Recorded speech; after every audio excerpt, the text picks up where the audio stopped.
حضرت امام علی علیہ السلام فرماتے ہیں، جب بھی تم چاہو کہ تمہاری دعا عرش تک پہنچے اور مستجاب ہو جائے تو پہلے اپنے والدین کے لیے دعا مانگو۔ اگر لوگ تم سے متاثر ہو رہے ہیں تو تکبر نہ کرو اور شکر ادا کرو اپنے رب کا، جس نے تمہارے عیب چھپا کر تمہیں لوگوں میں معزز بنا کر رکھا ہے۔ حضرت امام علی علیہ السلام فرماتے ہیں، ایک بات پر ایمان رکھیں، جو انسان ہمارے حق میں بہتر نہ ہو اللہ اس انسان کو ہم سے دور کر دیتا ہے۔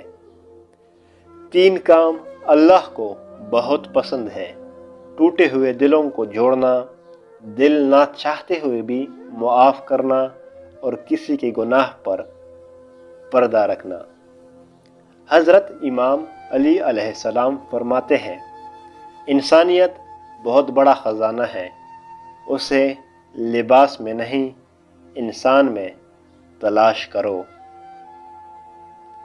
اگر دنیا فتح کرنا چاہتے ہو تو اپنا لہجہ دھیما رکھو، کیونکہ لہجے کا اثر تلوار سے بھی زیادہ ہوتا ہے۔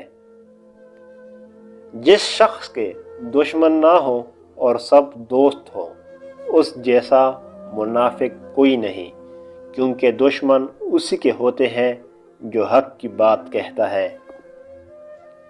کسی کی اچھائی کا اتنا بھی فائدہ مت اٹھاؤ کہ وہ برا بننے کے لیے مجبور ہو جائے۔ برا ہمیشہ وہ بنتا ہے جو اچھا بن کر ٹوٹ چکا ہو۔ اپنے جسم کو ضرورت سے زیادہ مت سنوارو، اسے تو میٹھی میں مل جانا ہے۔ سنوارنا ہے تو اپنی روح کو سنوارو، کیونکہ اسے رب کے پاس جانا ہے۔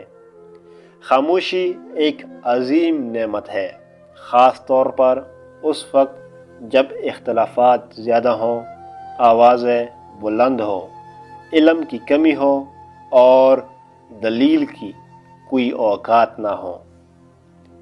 2 اعمال ایسے ہیں جن کا ثواب کبھی تولا نہیں جا سکتا: معاف کرنا اور انصاف کرنا۔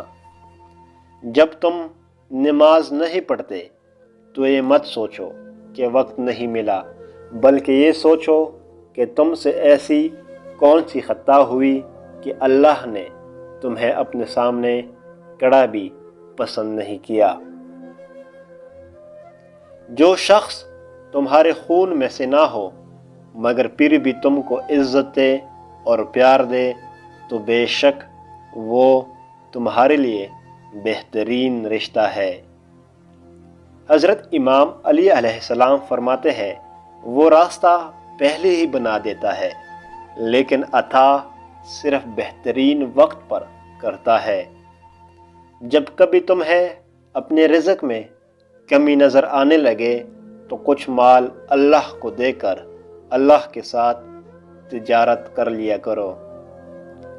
نیک لوگوں کی صحبت سے ہمیشہ بھلائی ہی ملتی ہے، کیونکہ ہوا جب پھولوں سے گزرتی ہے تو وہ بھی خوشبودار ہو جاتی ہے۔ حضرت امام علی علیہ السلام فرماتے ہیں، نصیب ہار جاتا ہے لیکن دعائیں ہمیشہ جیتتی ہے۔ بس یقین کے ساتھ اللہ سے مانگتے رہو، وہ رب ہے، تمہیں مایوس نہیں ہونے دے گا۔